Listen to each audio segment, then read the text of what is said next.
Good morning, church. So we're at the finish line. What we're going to be doing today is wrapping up my four-part series on the traditional doctrine of hell. In the first video, I discussed the biblical evidence for the traditional view. In the second video, we looked at some theological reasons to affirm it. And last week, we looked at the fact that the vast majority of Bible-believing Christians throughout church history have held to that view. There are some notable exceptions. However, the vast majority believe that those who die apart from Christ will spend eternity apart from God in hell. Now, the first three videos, I was making a case for the traditional view. I was building that argument. But what I want to do today is briefly share some of the more common arguments that are given by annihilationists or people who hold to conditional immortality. We're going to be looking at four arguments in particular. The first one is this, that in Scripture, we see that the wicked will be destroyed, or we see that their end is destruction, or we see some variation of this idea. For example, in Philippians chapter 3, verse 19, we see that their destiny is destruction. In 2 Peter 3, verse 7, we see that they are being kept for a day of judgment, and there will be destruction of the ungodly. Now, we can't disagree with these verses. After all, they're in the Bible. But I think we can rightly question how destroyed, destruction, or a similar idea like those should be understood. Of course, the wicked are destroyed, but that does not entail that they don't exist anymore after that. Think about this. You could have a car and it's in an accident, but just because the car's wrecked, it's been destroyed, that doesn't mean that the car ceases to exist, but rather its state is one that is unusable. It is one that cannot be repaired.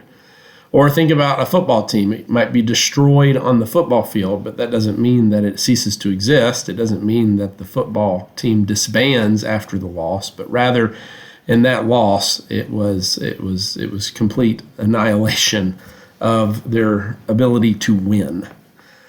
Also, I think we can look at other cases in Scripture where those terms of destruction are used and see that that doesn't mean that there is an annihilation in the sense that something ceases to exist. For example, Jeremiah in Lamentations chapter 3 speaks of the destruction and devastation that is going to come upon the people of Israel. But, as we know, Israel continued to exist and exists to this day. The destruction and devastation that came upon them did not lead to their non-existence. The second argument that it's often used is that the eternal conscious torment, or the traditional view, is not compatible with the love of God. That is, if God is really loving, if he's omnibenevolent, or he's all-loving, then he would never seek the eternal pain and punishment of a person, even if they sinned. Now, I understand the sentiment, but I think this objection seems to entail an idea of love that says that love would never allow pain and suffering if it doesn't lead to the eventual redemption or good of the creature or the person. Now, why is that a problem? It sounds pretty good. Well, I think it proves too much for the annihilationist. This would actually be a case that there is no hell at all. For anyone who ends up in hell, for the annihilationists, they say that they will be punished and then they will cease to exist. But if this idea of love is the correct one, then I think they should get rid of the idea of hell altogether, because their time in hell is not one leading to redemption or the good, but rather it is a punishment. So they typically, an annihilationist would not want to go this route, because the Scripture is very clear that there is a hell and that hell is a place of punishment. And even though they will say the duration is shorter than what we say, which is eternal or everlasting, they don't typically want to go so far as to just dismiss the talk of hell altogether. Now, also, I think if it is true that people in hell want to remain in their rebellion, and I think there's good reason to think that, then God's love may allow and give them what they want. Imagine, for example, you were a parent and you have a child that is in rebellion, and you end up with the knowledge that he or she will remain in perpetual rebellion. The loving parent doesn't go and kill the child in order to stop the rebellion, but rather the parent will allow the child to live even though their rebellion is sinful and harmful. Number three, the third argument that will often be given by an annihilationist is that it is unjust for a temporal sin or a sin done on this side of life to have an everlasting punishment. That is, everlasting punishment is a punishment that far exceeds the crime itself. Now, in a previous video, I made the case that punishment of a sin is not merely proportional to the act that is done, but it is also proportional in relation to whom the act is against. For example, the killing of a dog is worse than the killing of an ant, and the killing of a man is worse than the killing of a dog. In all of these cases, killing is happening. Why is it different? It's different because the killing is done to a particular kind of being. Now, if sin is ultimately against God, then the severity of sin is infinite because the nature of God is infinite. That is, when we sin, it's not merely breaking an arbitrary rule that receives a punishment, but we have violated the person and character of God himself. Now, I also want us to keep this in mind. If we were to look at Proverbs chapter 14, verse 12, we see that man is limited in their understanding of right and wrong or justice.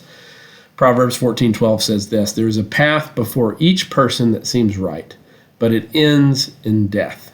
At the end of the day, God is the perfect judge, not man. Also, let me say this.